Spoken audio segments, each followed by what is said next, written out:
हैं हम अपनी क्लास आज की with the first question of Solve Paper 2014 related to DSSB PGT English. And here we have the first question of this video. The last book of Gulliver's Travel is, and options we have here A, B, C, D. Options में यहाँ पे आपको mention नहीं करूंगी, आपकी screen पे आपको options दिख रहे हैं. And go for the right answer of this question. And चलिए आपने answers का दे दिया होगा. And the right answer we have option C. This is the last book of the Gulliver's Travel. That was the name of the book. Voyage to Houyhnhnms.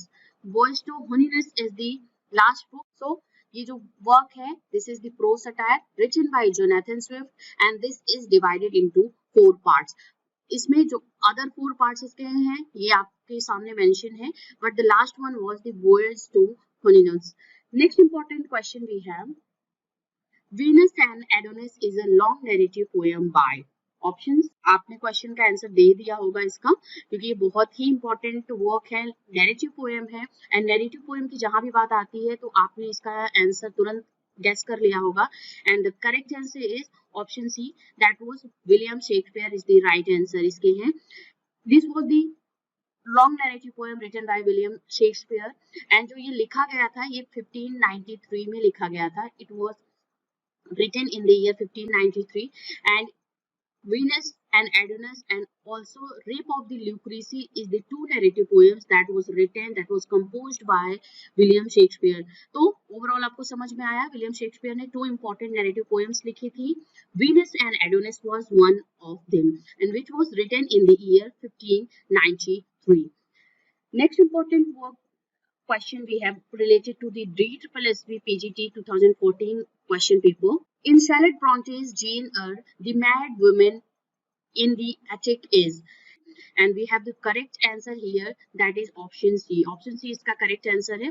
Bertha Mason was the lady who played the role, who characterized the role of the mad woman, and it was the important novel by Charlotte Bronte and जो कि publish हुआ है 1847 में. ठीक है, ये जरूर आप नॉवेल का इंपॉर्टेंट वर्क का इस मेंशन किया हुआ है मैंने यहाँ पे एक्सप्लेनेशन, जरूर आप नोट डाउन कर लीजिए ये.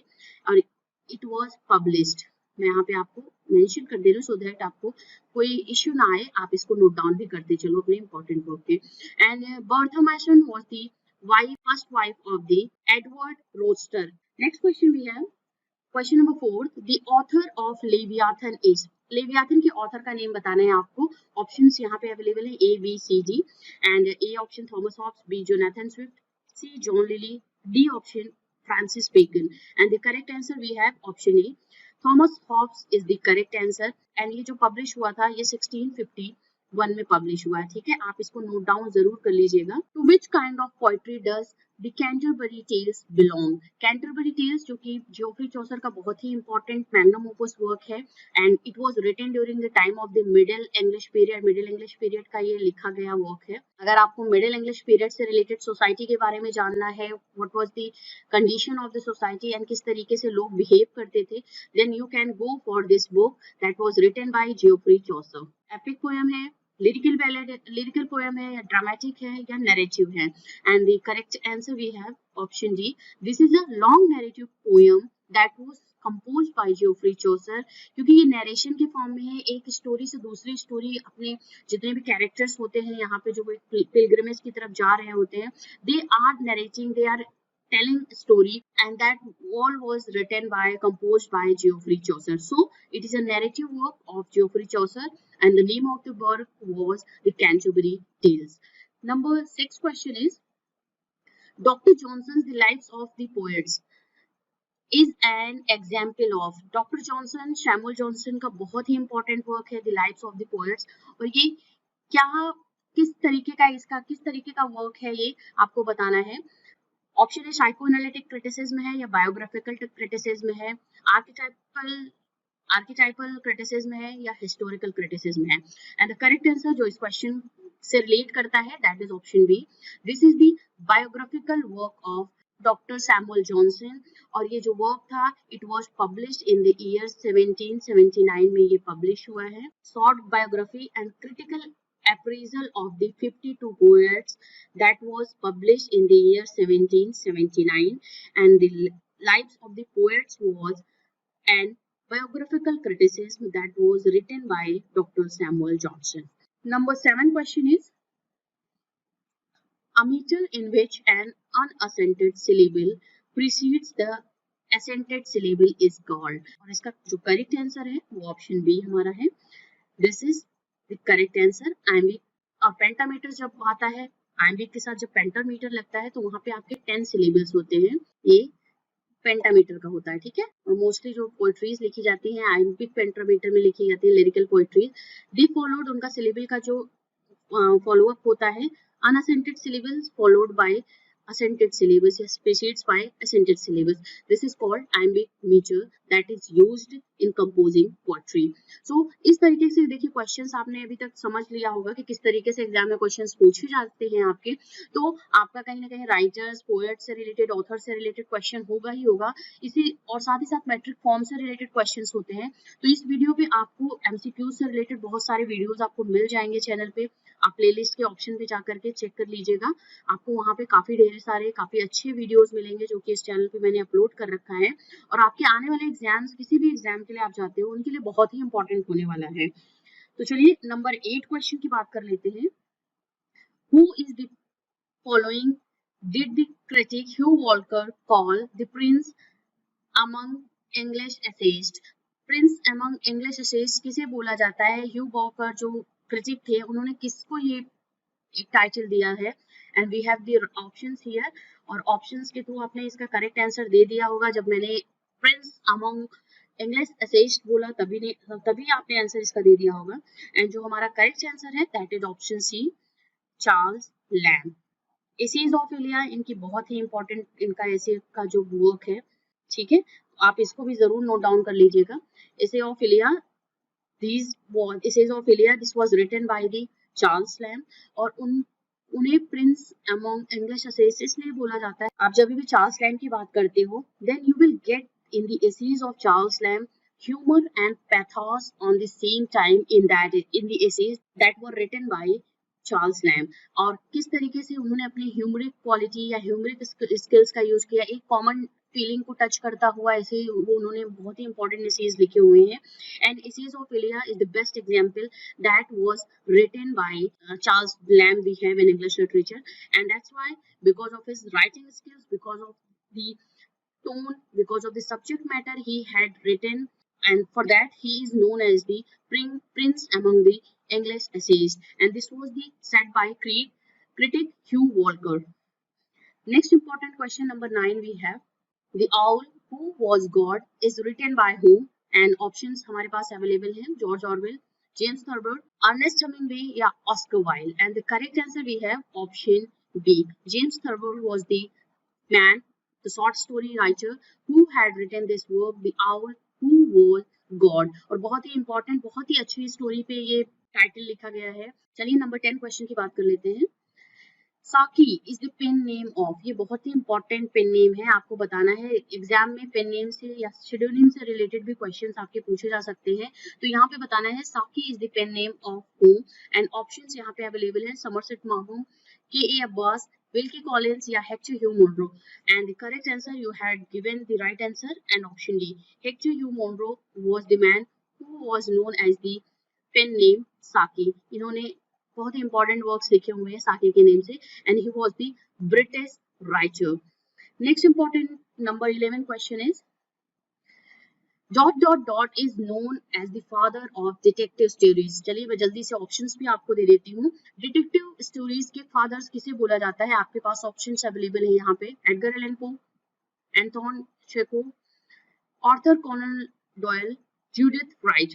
And the correct answer we have here is option A. Edgar Allan Poe is the correct answer and he is known as the founder या father of the detective stories. और इनके जो important works इन्होंने लिखे, चलिए मैं उसको बता देती हूँ एक बारी. The Murder in the Rue Morgue, ये 1841 का वर्क है. The Mystery of Marie Roget, Thou Art the Man. These all are the important detective works that was written by Edgar Allan Poe. Edgar Allan Poe पे मैं separate video जरूर बनाऊंगी जिसमें हम उनके डिटेक्टिव स्टोरीज या detective work से related करता हुआ वो हमारा वीडियो होगा. और उसमें हम डिस्कस करेंगे कि उनके सब्जेक्ट मैटर किस तरीके से वो डिटेक्टिव स्टोरीज को पिक करते थे और उस पे अपने वर्क्स को लिखा करते थे। आप क्वेश्चन नोट डाउन कर रहे हो ना फ्रेंड्स? प्लीज मुझे कमेंट करके जरूर बताइए वीडियो कैसा लगा, और अभी तक लाइक और शेयर नहीं किया है तो प्लीज लाइक शेयर जरूर कर दीजिए, सो दैट मैं नेक्स्ट पार्ट जल्दी आपका लिए लेके आऊं और कुछ इंपॉर्टेंट फैक्ट्स के साथ में, एक्सप्लेनेशन के साथ में। नंबर 12 क्वेश्चन की बात कर लेते हैं। The author of Beowulf is, Beowulf यहाँ पे एल होना चाहिए था, the author of Beowulf is, ये हमारा है। This is an epic poem, आप सभी को पता होगा, and it is an epic poem of old English period. Old English period का ये एपिक पोएम है, जिसको हम एंग्लो सैक्सन एज के नेम से भी जानते हैं। तो आपको बताना है इसके ऑथर का name, who had written this और who compose this great epic poem of the old English period. And we have the options, and the correct answer is option D, none of these, because the author of the Beowulf epic poem is unknown. हम उनको सिर्फ किस name से जानते हैं? Unknown के name से जानते हैं, या हम ये कह सकते हैं कि बियोल्फ पोएट, उनका नेम इंग्लिश लिटरेचर में या ओल्ड इंग्लिश टाइम में किसी को नहीं पता कि किसने ये वर्क लिखा हुआ है, but this is one of the great epic poems we have in English literature.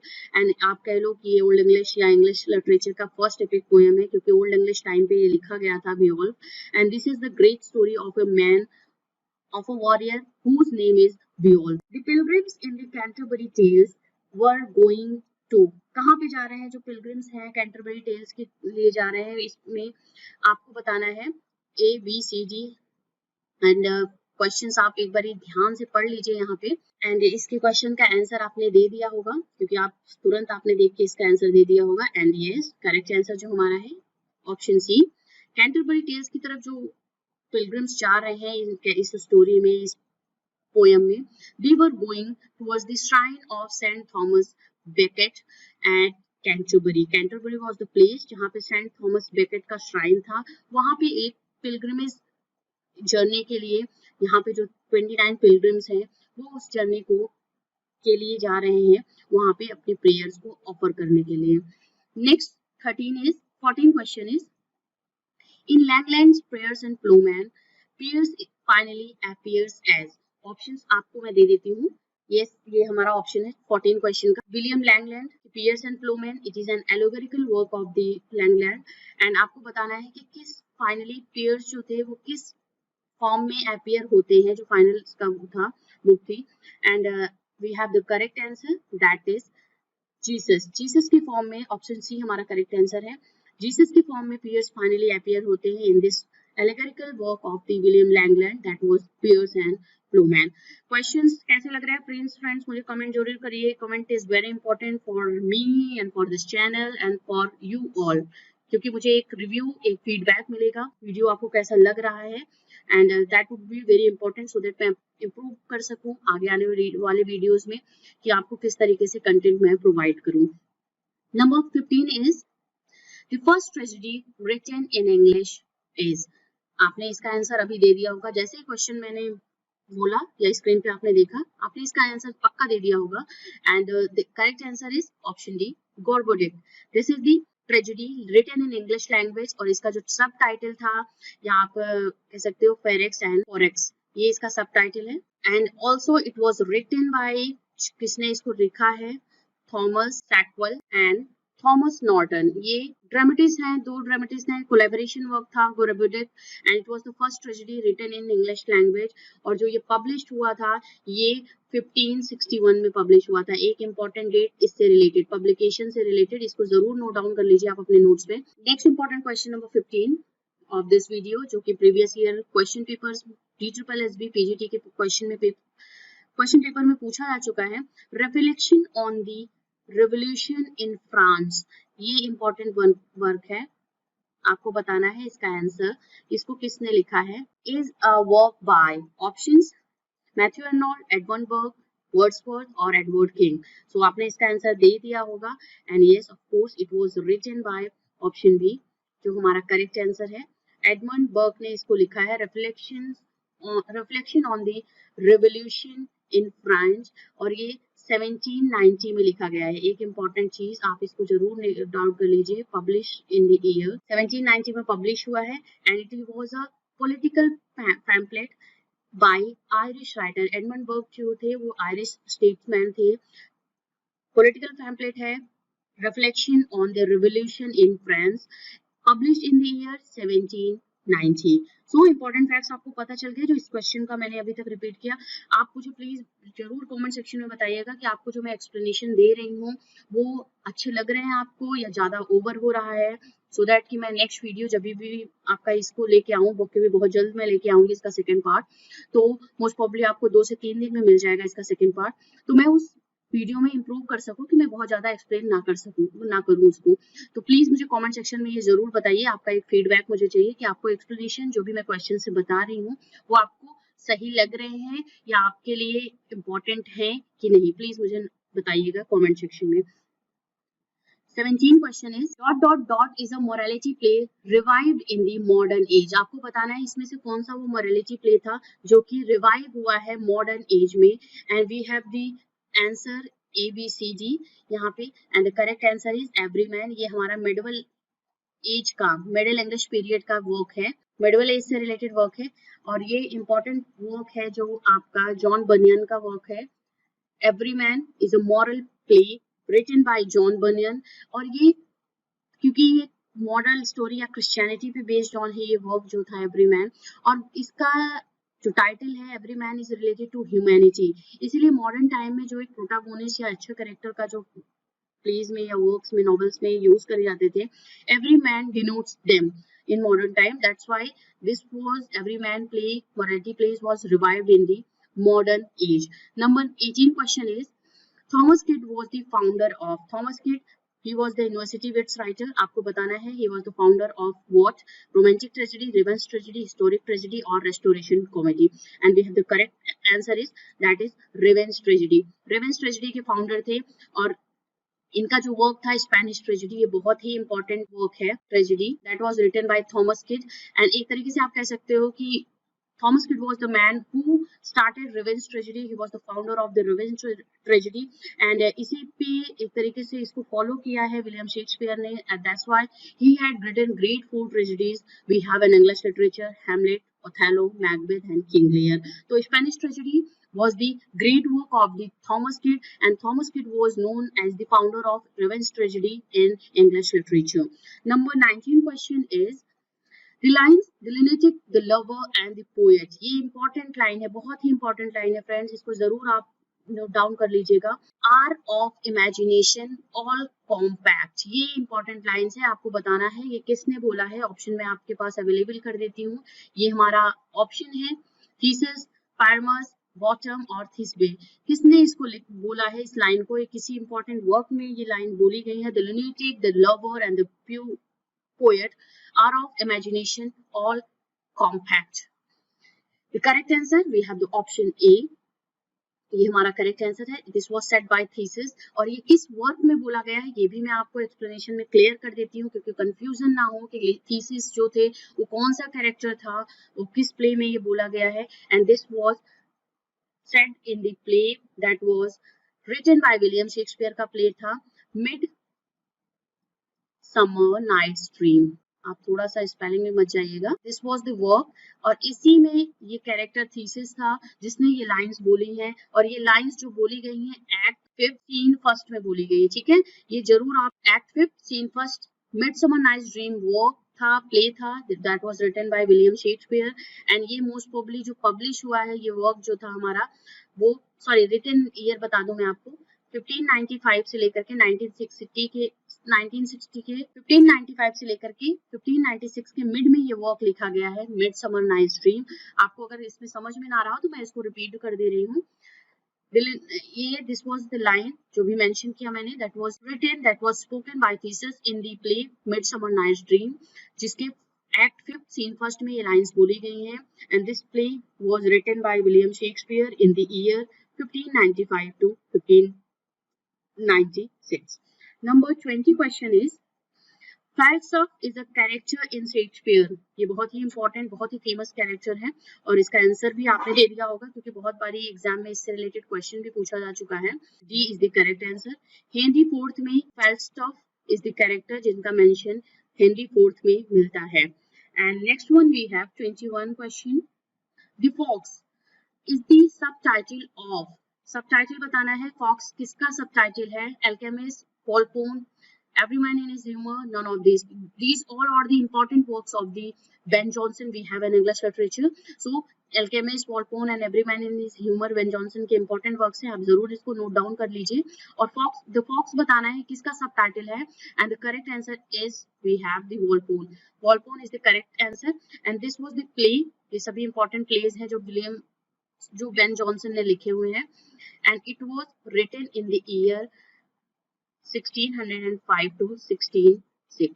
He was the contemporary dramatist or poet of William Shakespeare and बहुत ही ग्रेट एडमायरर थे विलियम शेक्सपियर के वर्क्स का Ben Jonson. और ये जो work है ये play है. वॉल्पोन इज द प्ले जिसका सब टाइटल है the Fox and it was a play written in the year 1605 to 1606. Number 22 question is, and the Jungle Book is a collection of stories for children. Jungle book जो work है, जो book है, ये collection of stories है, बच्चों के लिए book लिखी गई है. एंड आपको बताना है कि किस तरीके की स्टोरीज इस कलेक्शन ऑफ स्टोरीज में इंक्लूडेड है. किस तरीके के सब्जेक्ट मैटर को इसमें जो इसके बुक के ऑथर हैं उन्होंने इसको इंक्लूड करा हुआ है. Ghost stories, horror stories, animal stories और डिटेक्टिव. आप सभी ने ये जंगल बुक मूवी जरूर देखी होगी. बहुत ही फेवरेट होता है बच्चों का. इवन हम लोगों को भी बहुत पसंद आई थी ये मूवी जब आई थी. And we have the right answer option C. This is the book related to the animal stories से ये है और बहुत ही इंपॉर्टेंट वर्क है रूडयार्ड किपलिंग का. ठीक है, इसके जो ऑथर हैं he was Rudyard Kipling. The only novel written by Rudyard Kipling is, he had written the one novel and the name of that novel आपको बताना है. We have the answer that is option D, Kim. Correct answer. So Rudyard Kipling की जो only novel था जो उन्होंने लिखा था that was the title, that was the name of that novel was Kim, जो कि 1901 में पब्लिश हुई है. And this was the Nobel prize winning novel for Rudyard Kipling in literature. We have number 24 question is, the expression ancestral voices prophesying war occurs in. किस वर्क में इसका description मिलता है? कुबला खान, एस.टी. कॉलरिज का जो वर्क है. ठीक है. Number 25th question is, the soul of tragedy according to Aristotle is. They have the options here. Correct answer आपने अभी तक दे दिया होगा इसका. सोल ऑफ ट्रेजेडी किसको बोलते हैं according to Aristotle? We have the option. Correct answer is option B, that is plot. This is regarded as the soul of tragedy by Aristotle. He was the great critic and he had given the concept of the drama. A tragedy, what kind of tragedy should be, how a tragedy should be written. He had given this concept in his critical work. Friends, आप मुझे Instagram पे follow कर सकते हो. ये मेरा user name है England zone. आप 7838343836 ये मेरा व्हाट्सएप नंबर है एंड साथ ही साथ टेलीग्राम का नंबर है. आप मुझे टेलीग्राम पे भी ज्वाइन कर सकते हो एक ग्रुप को. तो मुझे वहां पे मैसेज करिए, मैं आपको अपने ग्रुप में ऐड करूंगी. तो चलिए, first question we have on the screen. The correct chronological sequence of the following books is. आपको करेक्ट क्रोनोलॉजिकल सीक्वेंस बताना है. ये जो बुक्स यहाँ पे ऑप्शंस में दिए गए हैं ये किस टाइम पे पब्लिश हुए हैं, आपको इसका क्रोनोलॉजिकल सीक्वेंस बताना है. मींस क्रम के अनुसार आपको बताना है. And chronological questions are very much important for your exam point of view. अगर आप स्पेशली अगर आप यूजीसी नेट के एग्जाम के लिए जाते हो तो क्रोनोलॉजिकल सीक्वेंस में क्वेश्चंस बहुत पूछे जाते हैं आपके एग्जाम में. तो हमारा एक पर्टिकुलर वीडियो इसी पे बेस्ड ऑन होगा जो कि आगे आने वाले डेज में आपको मिलेगा इस चैनल इंग्लैंड जोन पे. तो प्लीज कनेक्ट रहिए इस चैनल के साथ. अगर फर्स्ट टाइम विजिट कर रहे हो तो सब्सक्राइब करना मत भूलो चैनल को. And moving on to the questions, जो ऑप्शंस आपके सामने अवेलेबल हैं they all are related to the books of the John Dryden. John Dryden की बुक्स हैं ये सभी. आपको बताना है इसका क्रोनोलॉजिकल सीक्वेंस. एंड जो इसका करेक्ट क्रोनोलॉजिकल सीक्वेंस है that is option B, Astraea Redux, Annus Mirabilis, Absalom, Achitophel and Middle. This is the correct chronological sequence of the following book of John Dryden. अब मैं इसका आपको ईयर बता दे रही हूँ किस ईयर में लिखी गई थी। एस्ट्रिया रेडॉक्स 1660 में, आपका एनस ये जो था ये 1667 में था, एंड एब्सोलम एकिटोफेल 1681, एंड साथ ही साथ द मेडल जो हमारा ये है द मेडल 1682। सो ये हमारा करेक्ट क्रोनोलॉजिकल सीक्वेंस है। Next question is the diction means, diction क्या होता है इसको आपका मतलब बताना है। और 27 क्वेश्चन जो 2014 का DSSB का पेपर था उसका 27 क्वेश्चन डिक्सन से रिलेटेड था। And diction means and the correct answer भी है, आपने इसको समझ लिया होगा क्योंकि this is related to the word syntax and order. So option C is the correct answer, ये हमारा करेक्ट आंसर है इस क्वेश्चन के अकॉर्डिंग। प्लीज क्वेश्चन को जरूर नोट डाउन करिए। 28 question, Arthur Miller's the death of a salesman is chiefly about. Death of salesman जो Arthur Miller की इंपॉर्टेंट बुक है, ये किस पे बेस्ड ऑन है? What was the central story or what was the theme of the story that was depicted in the death of a salesman by Arthur Miller? And the correct answer we have option A, American Dream से ये relate करता हुआ important work है Arthur Miller का, and जिसका जो published हुआ था that was in the year 1949। ये 1949 का वर्क है इनका by American writer Arthur Miller। तो ये इंपॉर्टेंट फैक्ट इस क्वेश्चन से रिलेटेड आप नोट डाउन कर लीजिए। Number 29 question is the figure of speech used in the expression murderous innocence of the sea. ये हमारा सेंटेंस है and what is the figure of speech used in this expression?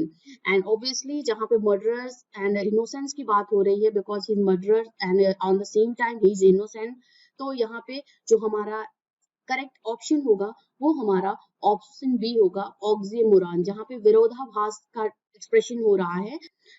Mrs Malaprop is a character in, आपको इस character का inclusion किस वर्क में मिलता है ये बताना है।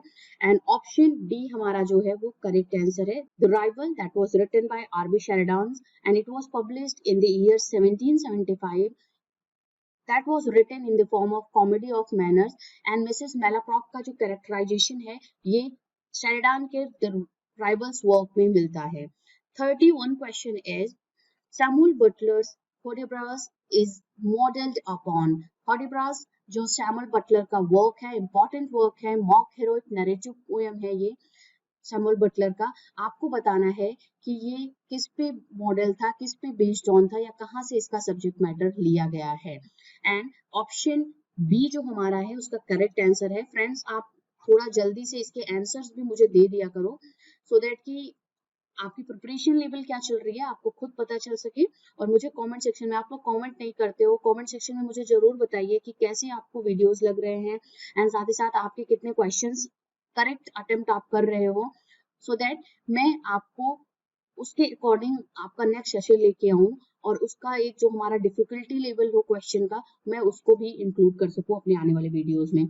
सो प्लीज मुझे कमेंट सेक्शन में जरूर बताइए आपका कितना करेक्ट हो रहा है और साथ ही साथ वीडियो आपको कैसा लग रहा है और किस टॉपिक पे, किस एमसीक्यूज पे से रिलेटेड करता हुआ आपको वीडियो आगे का चाहिए। तो बात करते हैं सैमुअल बटलर के ह्यूडिब्रस वर्क की। एंड डॉन क्यूजोट से ये लिया गया है एंड सर्वांटिस ने इसको लिखा हुआ है, जॉन क्यूजोट जो था। And this was the work जो कि पब्लिश हुआ है 1663 में। ओके आप ये जरूर नोट डाउन कर लीजिए। So this is the mock heroic poem, narrative poem Hudibras, published in the year 1663 by Samuel Butler, and it was modeled on the work of Don Quixote that was written by Cervantes। 32 question is Essays of Elia, बहुत ही important work है। अगर हम essays की बात करते हैं English literature में, आप इसका जल्दी से आंसर मुझे दे दीजिए। Is what is the type of this work Essays of Elia? And the correct answer we have here option C. इसका ऑप्शन देख के आपको तुरंत पता चल गया होगा। This is related to the personal impressions of the Charles Lamb. Okay ये चार्ल्स लैम्ब का वर्क है and it was published in the year, जो फर्स्ट टाइम ये पब्लिश हुआ था 1923 में पब्लिश हुआ था। आप इसको नोट डाउन कर लीजिए। मूव ऑन करते हैं नंबर 33 क्वेश्चन की तरफ। Dream play is a famous work of dream play किसका फेमस वर्क है? ऑप्शंस हमारे पास अवेलेबल हैं, आपको इसका आंसर बताना है। And this was related to the option A. Strindberg was the man who had written this work and ये जो publish हुआ है, this was published in the year 1901. Number 34 question. Who is not a member of the Bloomsbury Group? Bloomsbury Group जो कि बहुत important group था of the scholars, philosopher and writers of the London, England.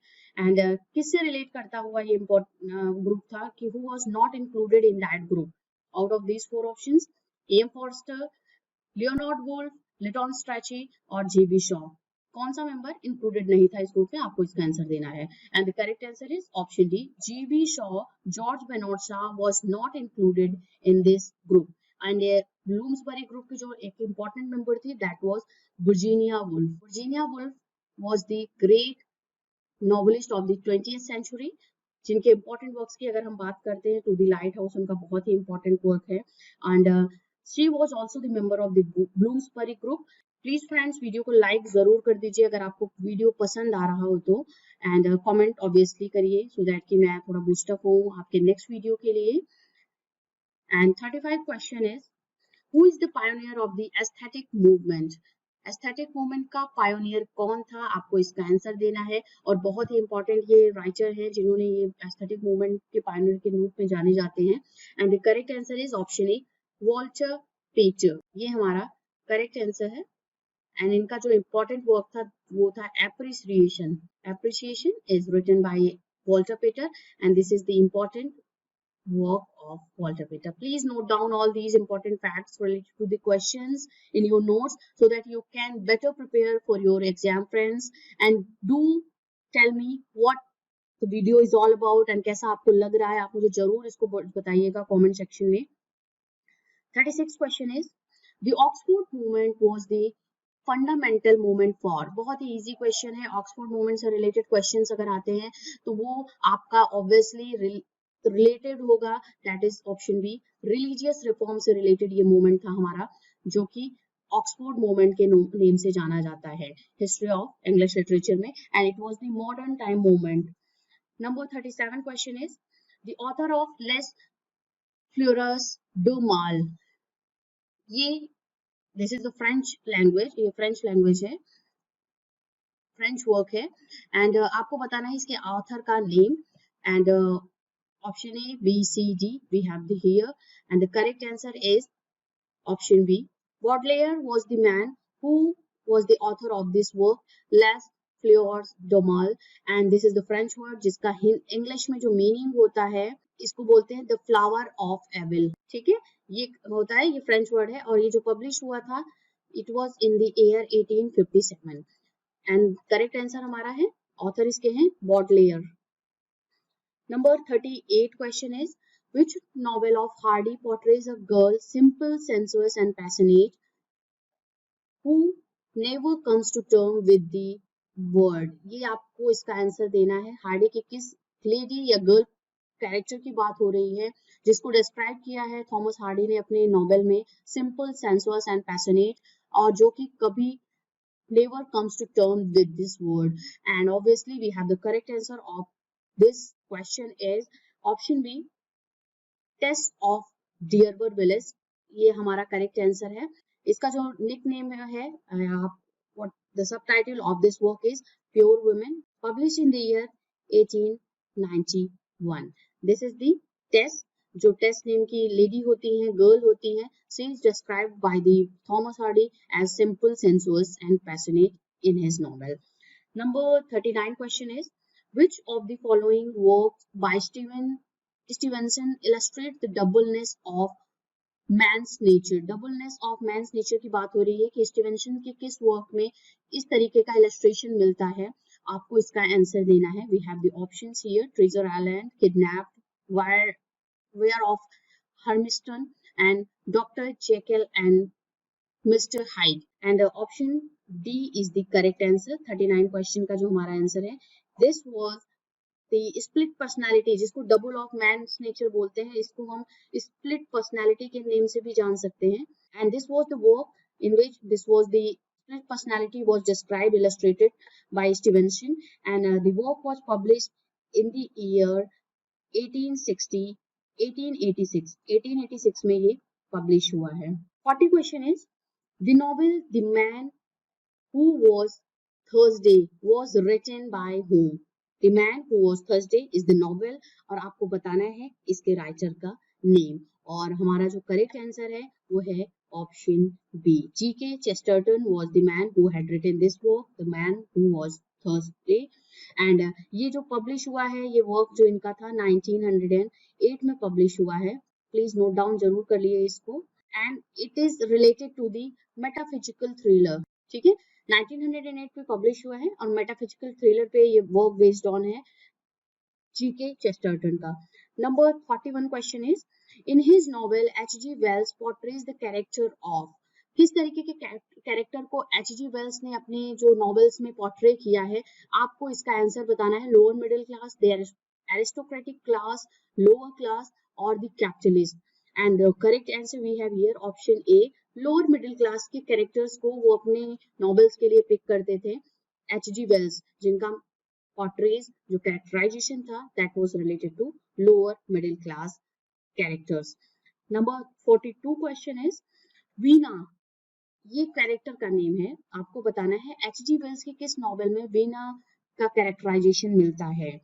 The Invisible Man, The Wheels of Chance, Kips और The Time Machine. और जो इसका correct answer है, these all are the very important and famous novels of H.G. Wells. अगर हम modern time की बात करते हैं, इनविजिबल मैन, ये सब तरीके की जो नॉवेल्स हैं ये H.G. Wells ने लिखे हैं, और जो सब्जेक्ट मैटर इनके नॉवेल्स के हुआ करते थे वो लो मिडिल क्लास से रिलेट करता हुआ इनका इम्पोर्टेंट उनका वर्क हुआ करता था. एंड करेक्ट आंसर वीना का कैरेक्टराइजेशन जो मिलता है वो ऑप्शन डी हमारा करेक्ट आंसर है. टाइम मशीन में मिलता है and it was the written by H.G. Wells. 1895 में ये पब्लिश हुआ है. And this is related to time machine की जो बात हो रही है, एंड इनका जो कॉन्सेप्ट था इस वर्क का, इस नॉवेल का, ये रिलेटेड था ट्रेवल टाइम से रिलेटेड. ठीक है. Number 43 question is, Joseph Conrad novel deals with the adventures and romance of.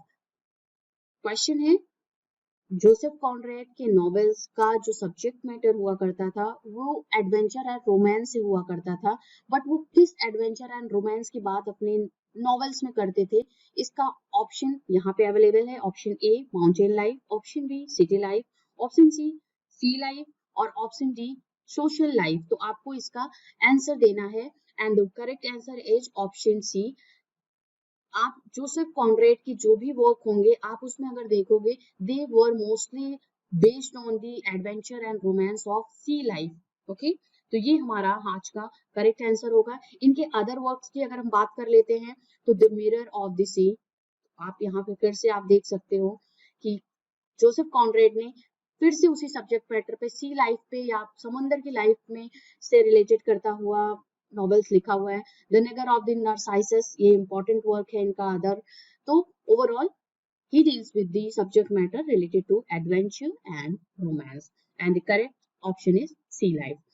Number 44 question is, Walter de la Mare is a poet of. ये इंपॉर्टेंट पोएट है, आपको इनका और मॉडर्न एज से related है, बट मॉडर्न एज में किस time duration से ये बिलोंग करते हैं आपको इसका आंसर देना है.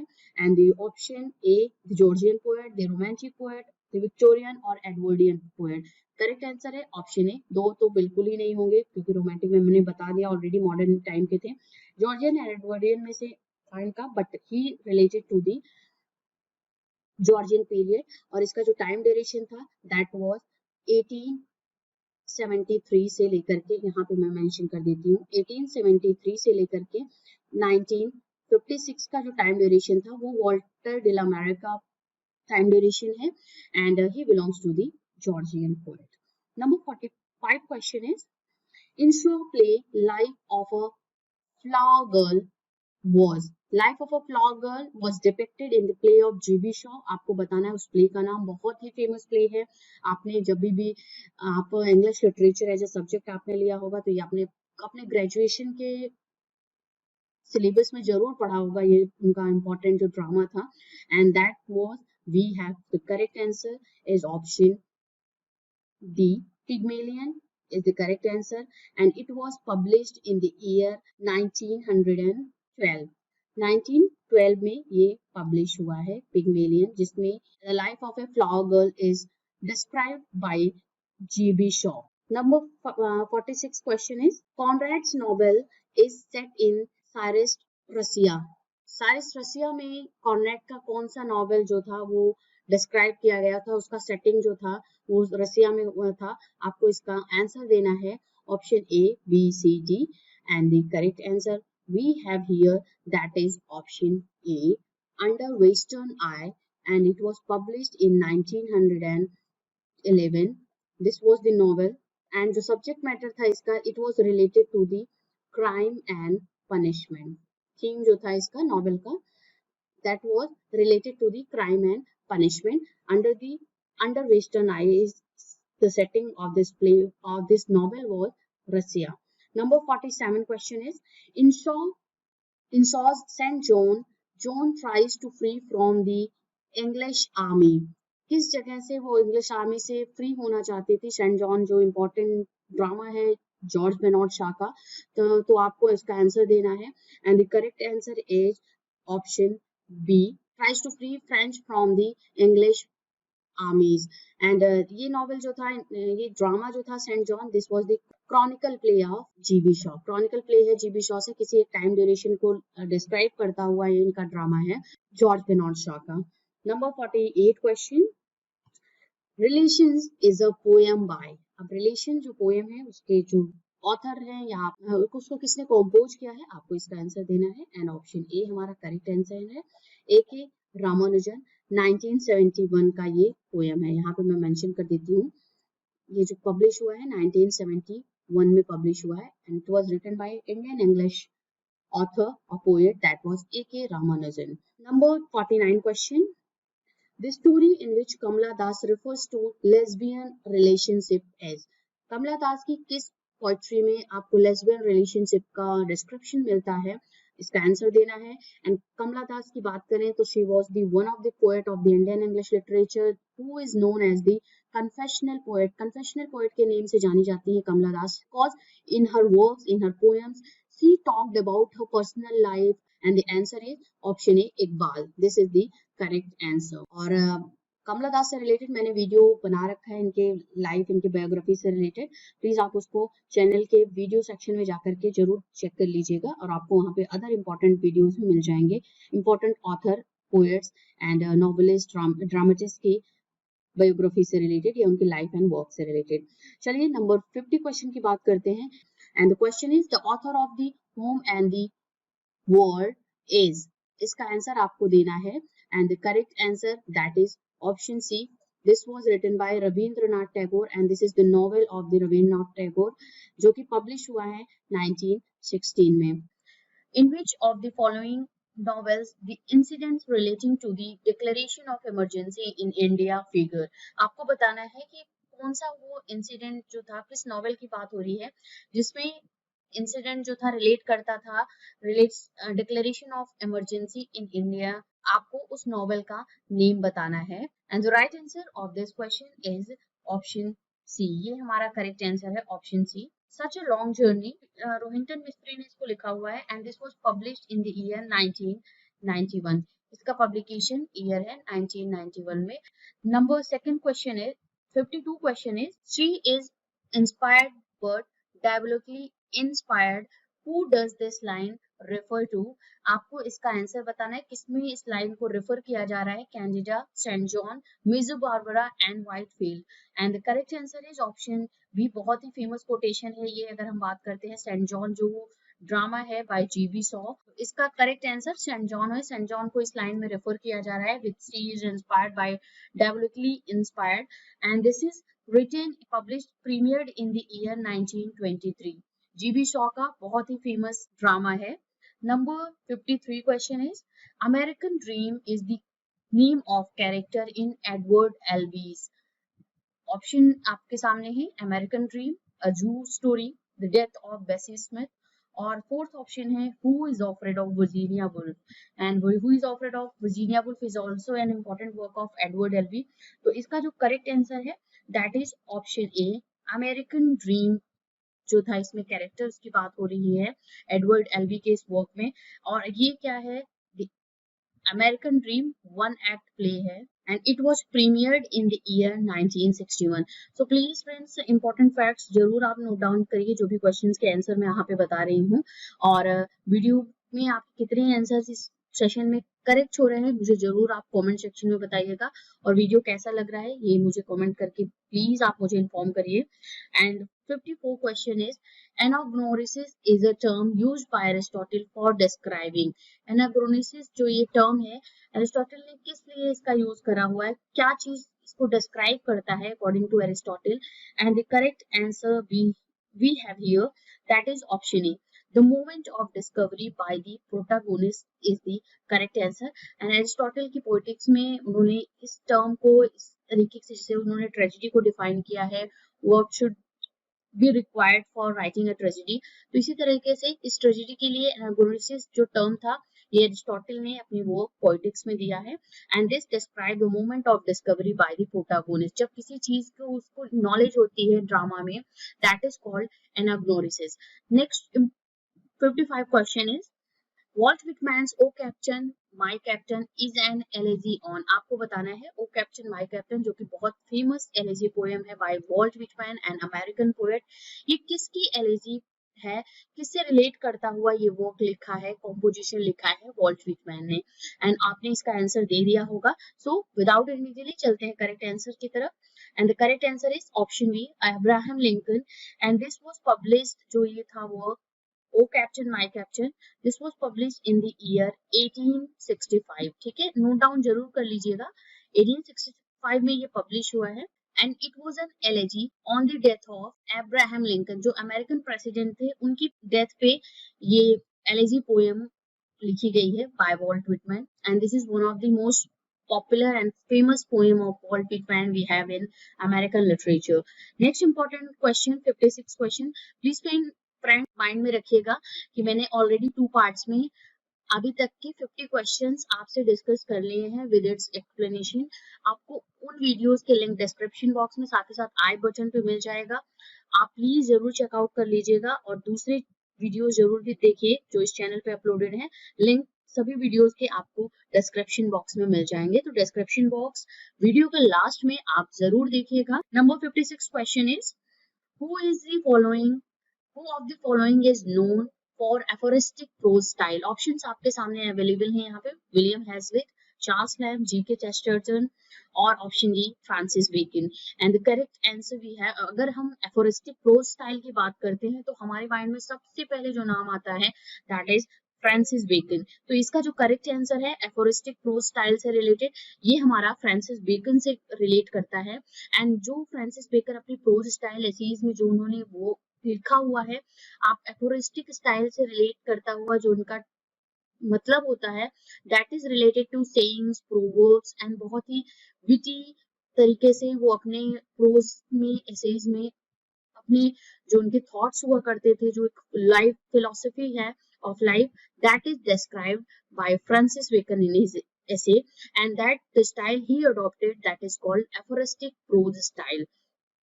Number 57 question is, images is associated with, आपको बताना है एज इमेजेस जो है वो किससे एसोसिएटेड है। And we have the correct answer here, option D, ये टीई होम से रिलेटेड है। Next important question number 8, number 58, beyond interpretation. Beyond interpretation is a famous essay by, आपको बताना है इस एसे को किसने लिखा हुआ है। And the correct answer we have here, that is option A, Jonathan Cullard. This is the correct answer and he is the writer of this question. Number 59 question is, an idyll is usually a poem about, idyll जो poems होते हैं वो किससे related होते हैं, आपको इसका answer देना है। ऑप्शन ए है पिक्चर एंड ऑप्शन डी जो हमारा है ये हमारा करेक्ट आंसर है।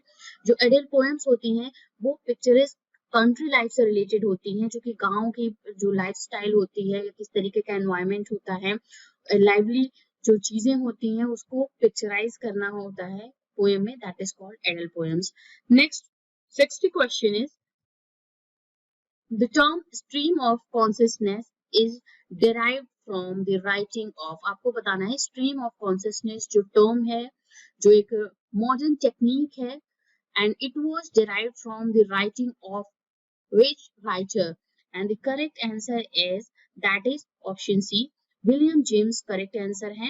एंड विलियम जेम्स ने अपने वर्क में जो इन्होंने पब्लिश किया था 1890 में, ये है वर्क उनका the principle of psychology which was published in the year 1890, and इसी बुक में विलियम जेम्स ने स्ट्रीम ऑफ कॉन्शियसनेस की जो टेक्निक थी या इसको डिराइव किया था in the writing in the book of the principle of psychology.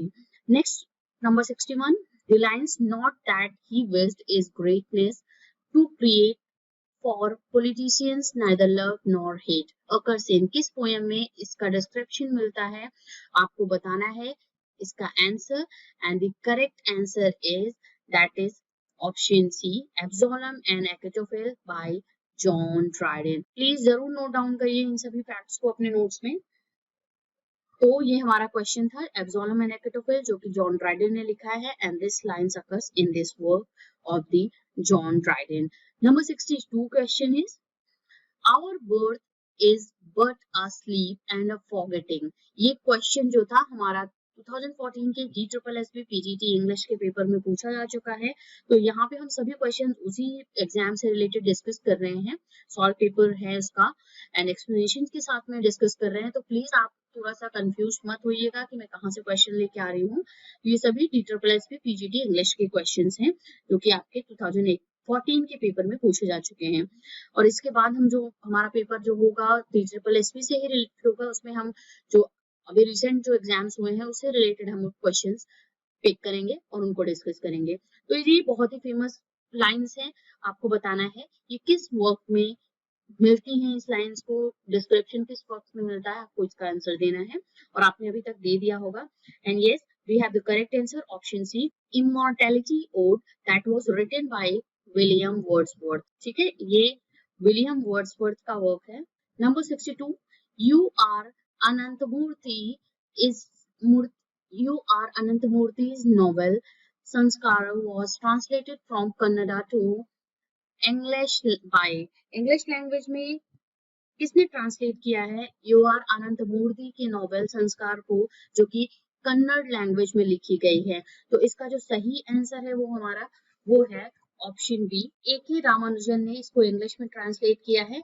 और जी जो ये नॉवेल था ये हुआ है पब्लिश 1965 में। ठीक है, आप इसको भी नोट डाउन कर लीजिएगा, क्योंकि इंग्लिश, इंडियन इंग्लिश लिटरेचर, अगर हम इंडियन इंग्लिश लिटरेचर की बात करते हैं तो कुछ क्वेश्चंस ऐसे होते हैं जो आपके एग्जाम में पूछे जाते हैं।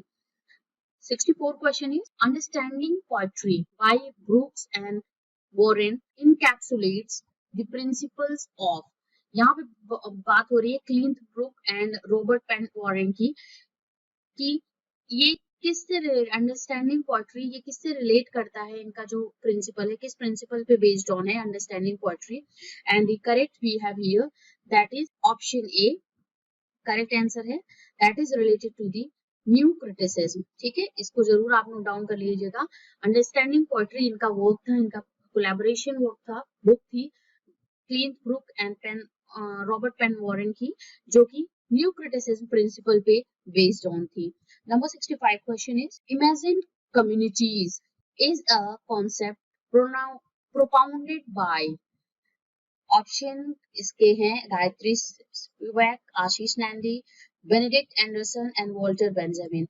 And the correct answer is option C, Benjamin Anderson, जो है इमेजिन कम्युनिटीज का जो कॉन्सेप्ट था ये बेनेडिक्ट एंडरसन के थ्रू प्रोपाउंड किया गया था, एंड जो इसमें जो रिलेट करता था that was related to the. Number 66 question is, which of the following novel has the theme of freedom of Muslim women, Muslim women के फ्रीडम से रिलेट करता हुआ किस नॉवेल का थीम था, इसका आंसर आपको बताना है।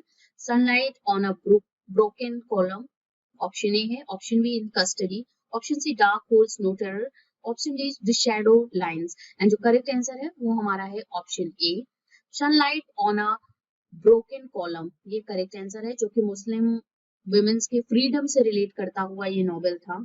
And it was written by Attia Hosain 1961 का ये वर्क था, ठीक है। ये 1961 में ये पब्लिश हुआ है, आतिया हुसैन का वर्क है।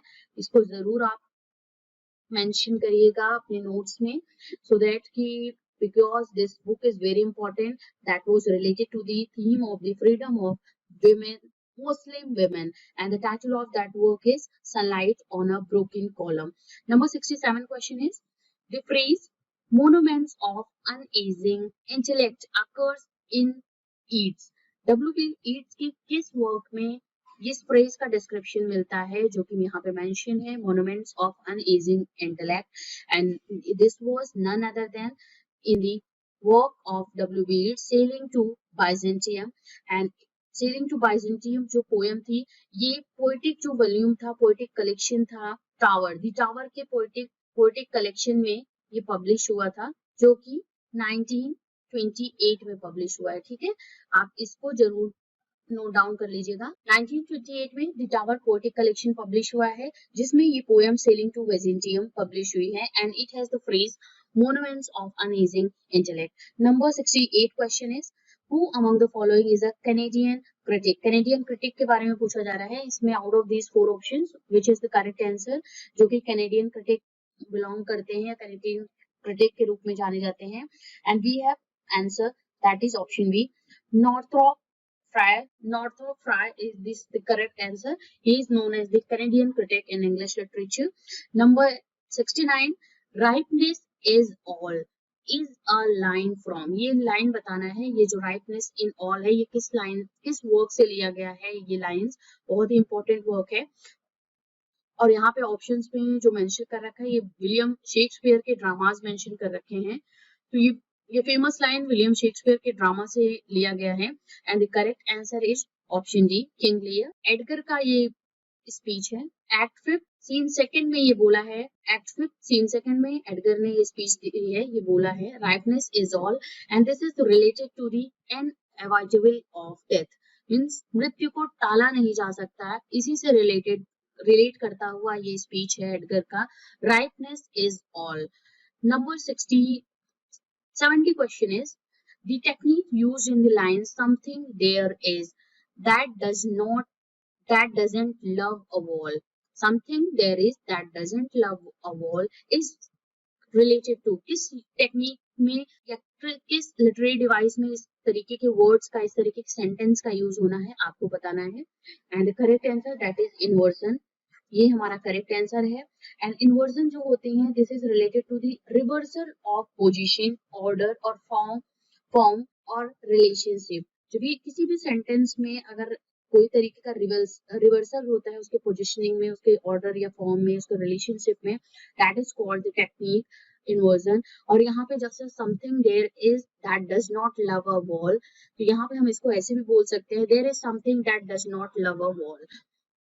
Number 71 question is, there is nothing outside the text is an important aspects of, किसका ये aspects है, किस तरीके से, किस criticism की theory से relate करता है, there is nothing outside the text and this is related to the deconstruction, option C हमारा जो है correct answer है। जैक्स डेरिडा का ये इन्होंने अपनी इस फ्रेज को या इस इम्पोर्टेंट जो फ्रेज है इसके रिलेट करता है जैक्स डेरिडा के वर्क से, जिसमें उन्होंने बोला है। इसका जो करेक्ट आंसर था वो मैंने आपको बता दिया, ऑप्शन सी है।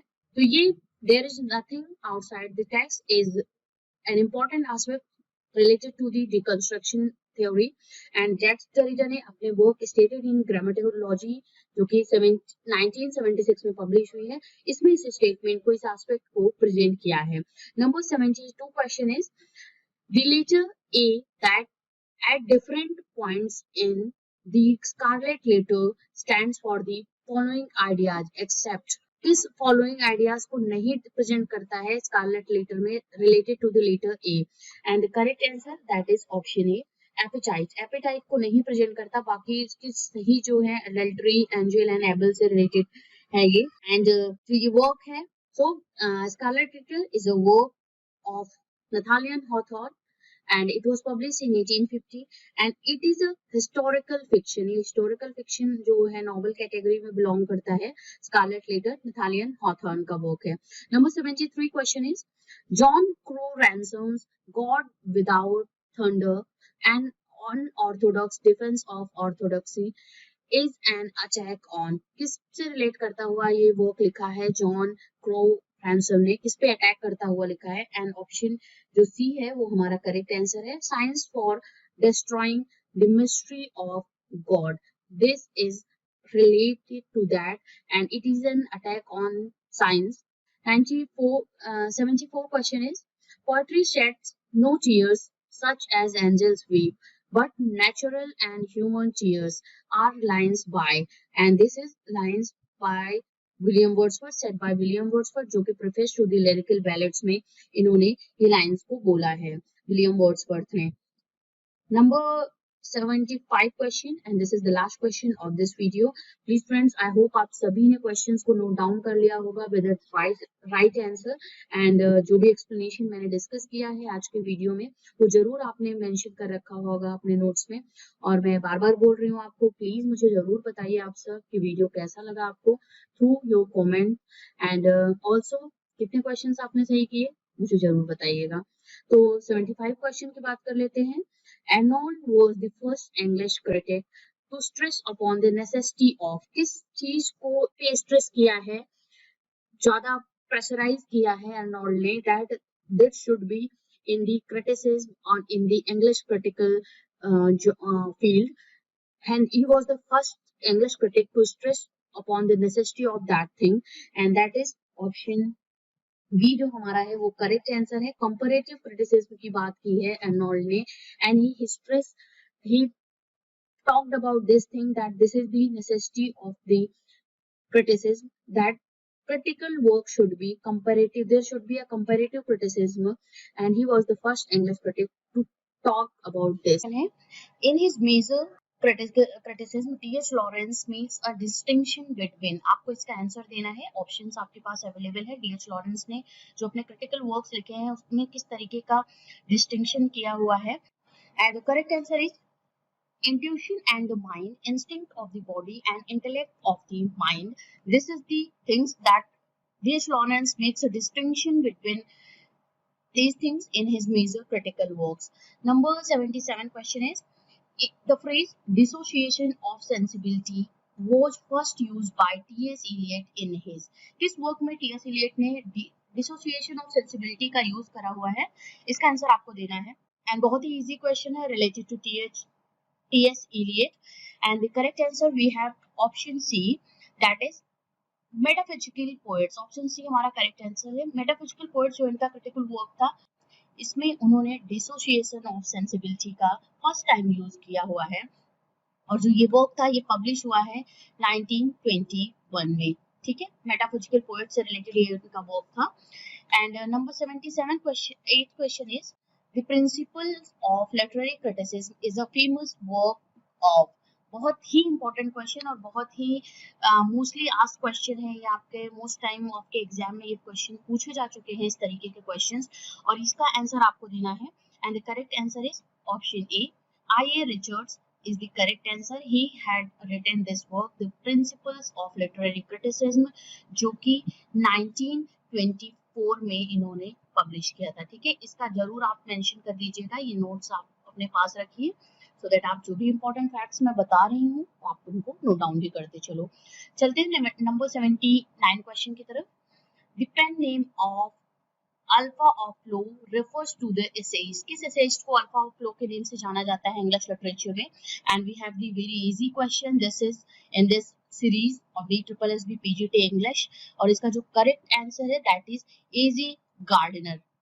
ये इनका करेक्ट आंसर है. Alfred George Gardiner is the correct answer. इनका फुल नेम है and he was journalist and essayist जिनको हम इंग्लिश लिटरेचर में अल्फा ऑफ फ्लो के नेम से जानते हैं.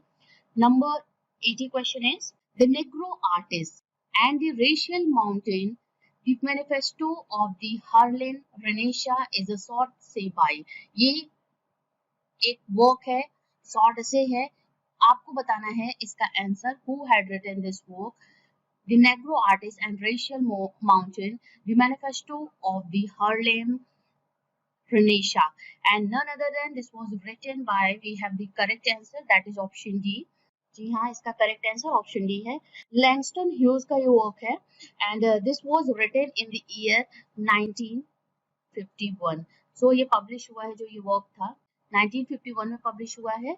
Negro Artist and the Racial Mountain, The Manifesto of the Harlem Renaissance, which was a short essay. Number 81 question is, who of the following wrote Eros and Civilization? Eros and Civilization work है. आपको बताना है ये किसने लिखा हुआ है और इसका जो करेक्ट आंसर है that is option D. Herbert Marcus is the correct answer and this was written in the year या published in the year 1955. Philosophical inquiry से related ये work था of Herbert Marcus का and this was a book written by Herbert Marcus. Number 82 question is, what is the common factor in literature written by Commonwealth writer? Commonwealth writers के जो Commonwealth writers थे उनके जो works थे, literary जो works उन्होंने लिखे हुए हैं, उनमें क्या एक इम्पोर्टेंट और कॉमन फैक्टर था जो सभी कॉमनवेल्थ राइटर्स ने उस पे बेस्ड ऑन वर्क्स लिखे हुए हैं. And we have the correct answer that is option A. इसका करेक्ट आंसर है colonial experience and English language. ये इनका सब्जेक्ट मैटर हुआ करता था जिसपे एक कॉमन फैक्टर पे ये कॉमनवेल्थ जो राइटर्स थे उन्होंने अपने वर्क्स लिखे हुए हैं. और अगर कॉमनवेल्थ राइटर्स की बात करते हैं तो we have Salman Rushdie, Gordimer and Vikram Chandra. These all are the important writers who belongs to Commonwealth writers या जिनको हम इंग्लिश लिटरेचर में कॉमनवेल्थ राइटर्स के नेम से जानते हैं. एंड इनका जो मेन फैक्टर था, कॉमन फैक्टर था लिटरेचर लिखने का या लिटरेरी वर्क्स का, they were related to the colonial experiences and English language. Next, number 83 question is, Mark, a reputed Indian journal of arts, was edited by whom? किसने mark जो journal था, reputed Indian journal था, उसको किसने edit किया हुआ है? We have the correct answer that is option B, Mulk Raj Anand. And ये जो पब्लिश हुआ करता था 1946 में पब्लिश हुआ करता था and this was a journal. ठीक है. Number 84 question is, which of the following novels by R.K. Narayan has a character called Sushila? Sushila character का जो डिस्क्रिप्शन है वो आर के नारायण के किस वर्क में मिलता है? आपको इसका आंसर देना है किस नॉवेल में मिलता है. And correct answer we have that is option C, the English teacher is the correct answer. And जो इंग्लिश टीचर ये नॉवेल था ये 1945 में पब्लिश हुआ है and this is a part of the series of novels that were included in Malgudi. Malgudi जो इनका एक टाइटल था, इन कलेक्शन ऑफ नॉवेल्स था एंड शॉर्ट स्टोरी था, उसमें इस नॉवेल का इंक्लूजन मिलता है and it was published in the year 1945. Number 85 question is, which novel of Kamala Markande explores the evil and ugly nature of racial prejudice? Racial prejudice से relate करता हुआ कमला मार्कंडे का कौन सा वो नॉवेल था? आपको उसका आंसर देना है and we have the correct answer that is option D. Option D, the nowhere man is the correct answer and it was published in the year 1972. इसका जो करेक्ट आंसर हो 1972 में ये पब्लिश हुआ है. प्लीज फ्रेंड्स नोट डाउन भी करते चलो आप क्वेश्चन को इसके इम्पोर्टेंट फैक्ट्स के साथ में जो भी मैं यहाँ पे इस वीडियो में आपको बता रही हूँ. और please do not forget to watch out all the other important parts of this series DSSB PGT English 2014 solve paper का जो अर्लियर 3 पार्ट्स मैंने अपलोड कर रखा है. प्लीज इसको जरूर देखिएगा जो कि आपको आई बटन पे साथ साथ वीडियो के इस चैनल के वीडियो सेक्शन में आपको जाकर के वहां पे आप उसको वॉच आउट कर सकते हो. चलिए नंबर 86 क्वेश्चन की बात कर लेते हैं. Dot dot dot it an untouchable in the God of small things. God of small things बहुत ही इंपॉर्टेंट नॉवेल है. आपको इसका आंसर देना है कि who is untouchable in this work, the God of small things. और इसका जो आंसर है कि इसको किसने लिखा है, the God of small Things जो है ये किसका वर्क है. And we have the correct answer that is the Velutha is the correct answer. इसका जो है इस कैरेक्टर के अकॉर्डिंग, इस क्वेश्चन के according Velutha is untouchable in the God of small Things, जो अरुंधति रॉय का बहुत ही इंपॉर्टेंट नॉवेल है, डेब्यूट नॉवेल है. This was the first novel that was written by Arundhati Roy in the year 1997. ये 1997 में नॉवेल लिखा है और इसी ईयर में इनको बुकर प्राइज भी मिला था फॉर दिस इम्पोर्टेंट वर्क. तो आपको इस क्वेश्चन के साथ 2-3 इंपॉर्टेंट क्वेश्चन भी मिले हैं. इसका फैक्ट्स जानने को मिला है इस क्वेश्चन के थ्रू कि किसने लिखा है the God of small thing, that was written by Arundhati Roy. ठीक है, आप इसका राइटर नॉवेलिस्ट है जो ये इस इम्पोर्टेंट वर्क की. एंड 1997 में ही इसी वर्क के लिए इनको बुकर प्राइज मिला है. And this work was published in the year 1997. And the character who is an untouchable in this work, that was Velutha. Number 87 question is Lajja, very famous work, is a well known work of. किसका बहुत ही important work है, बहुत ही controversial आप work कह सकते हो इसका. लज्जा जो टाइटल है, आप इस पे मूवी भी बन चुकी है. आपको इसका आंसर देना है कि who had written this work, and we have the correct answer, that is Taslima Nasreen. she was the novelist of Bangladesh. Bangladesh की नॉवेलिस्ट थी ये. और जो ये वर्क था जब ये पब्लिश हुआ है, it was published in the year 1993. ठीक है, इसका जरूर आप नोट डाउन करो इसका फैक्ट इस क्वेश्चन से रिलेटेड. 1993 में ये वर्क पब्लिश हुआ है and Taslima Nasrin was the Bangladesh novelist. Number 88 question is Salman Rushdie's first novel is. Salman Rushdie का फर्स्ट नॉवेल कौन था, आपको इसका आंसर देना है. And we have the correct answer, that is Grimus. ये करेक्ट आंसर है ग्रेमस. और ये जो पब्लिश हुआ है that is in the year 1975. और इसके बाद मिडनाइट चिल्ड्रन पब्लिश हुआ है जो कि सलमान रुश्दी ने लिखा है. अभी मैंने बात की, Salman Rushdie was the Commonwealth writer. Number 89 question is Ratan Rathore का कैरेक्टराइजेशन आपको बताना है. Ratan Rathore is the character in Arun Joshi's novel. Arun Joshi के किस नॉवेल में रतन राठौर का कैरेक्टराइजेशन मिलता है?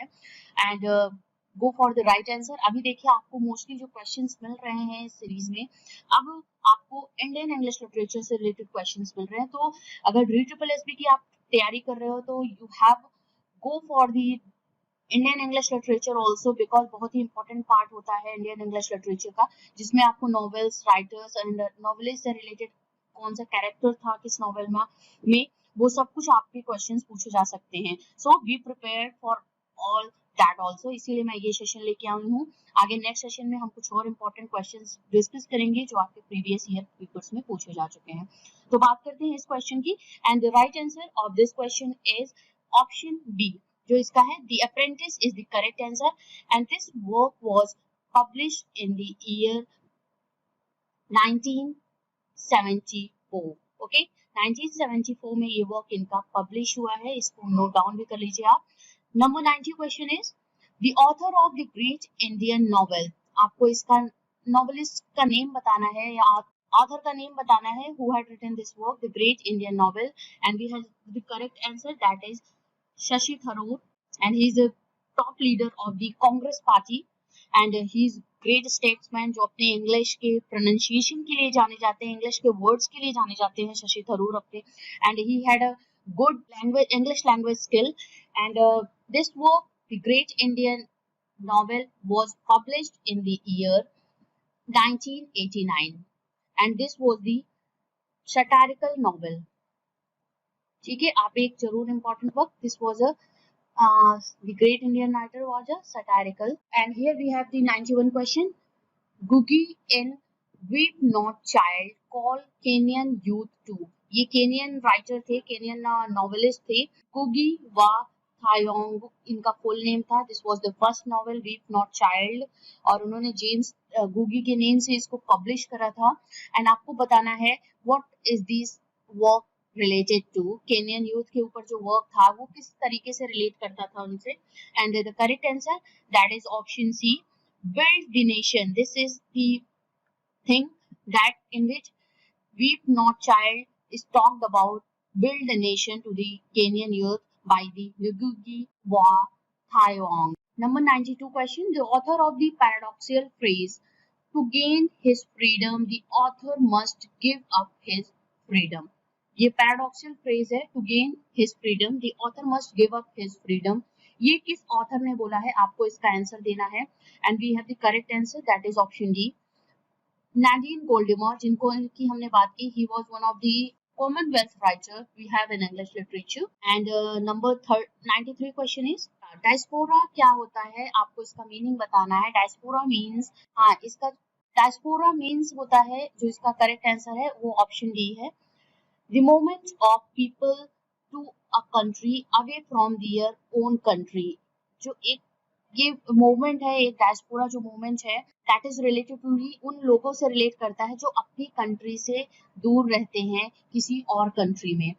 Number 94 question of the video is what is the chronological sequence of Chinua अचावेज African trilogy। African trilogies are very important for your exam point of view। किसी भी writer ने जो ट्रायलॉजीज लिखे हैं वो बहुत ही इंपॉर्टेंट होते हैं।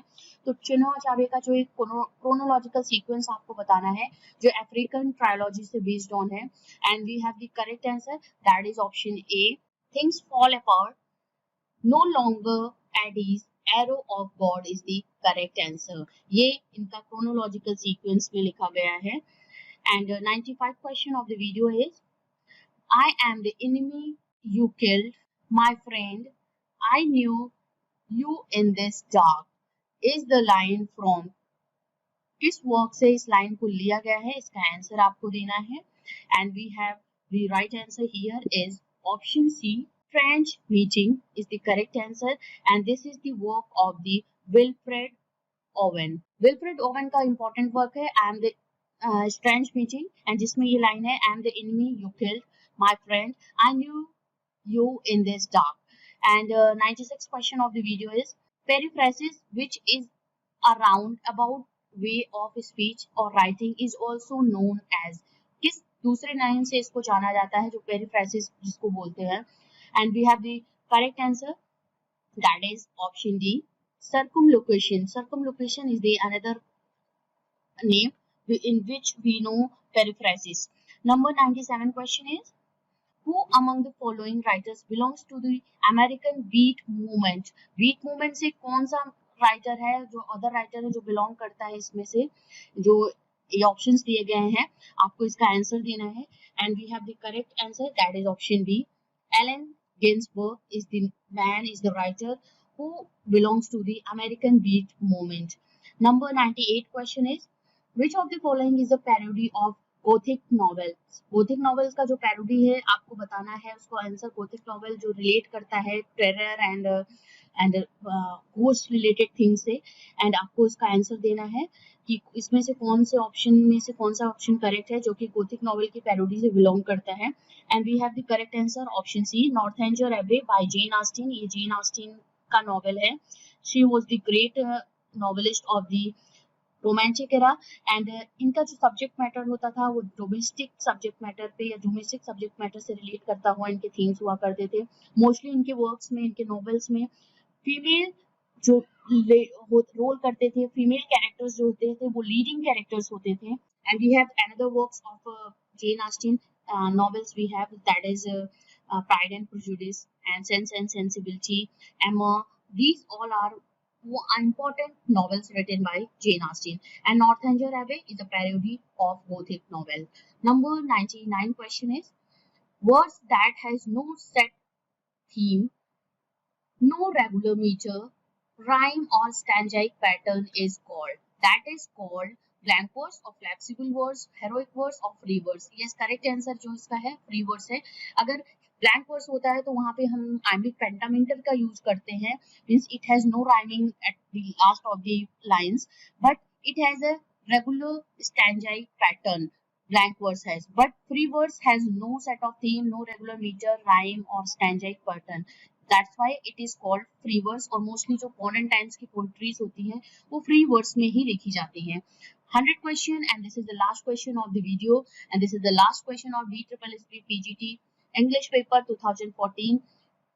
The term resonance and wonder are associated with, ये किससे associate करता है जो ये term है resonance and wonder, and we have the correct answer, that is option D, Stephen Greenblatt is the correct answer। In resonance and wonder is associated with Stephen and Greenblatt। So friends, this was all we had discussed. चलिए मिलते हैं next video में with a new part, with a new topic. Till then, keep connecting and keep watching England Zone. Thanks a lot for being with me here on this channel with this part of the video.